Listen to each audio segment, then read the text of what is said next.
Mining అంశంపై ఇవాళ కూడా దద్దరిల్లింది తెలంగాణ అసెంబ్లీ. బాలానగర్ భూదోపిడీపై హౌస్ కమిటీ వేసేందుకు తాను సిద్ధమన్నారు సీఎం రేవంత్ రెడ్డి. భూదోపిడీలో సహకరించట్లేదని పొంగులేటిపై హరీష్ బురద చల్లుతున్నారని విమర్శించారు.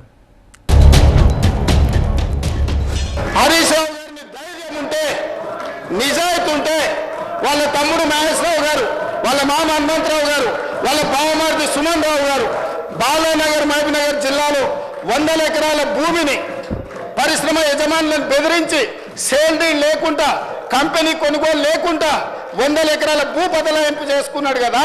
ధరణిని అడ్డం పెట్టి దాని మీద నేను హౌస్ కమిటీ వేయడానికి సిద్ధంగా ఉన్నా. హరీష్ రావు గారిని, కేటీఆర్ను, వెంకటరమణారెడ్డి గారిని, ఈ ముగ్గురిని హౌస్ కమిటీకి ఒప్పుకోమని తక్షణమే ఆ భూమి మీద వేస్తా. ఏదో మా తమ్ముడు ఇరుక్కున్నాడు, మా మామ మా బావమాది ఇరుక్కున్నాడు, నాకు ఇంట్లో బువ్వ పెట్టే పరిస్థితి లేదు, సహకరించమని అడిగాడు.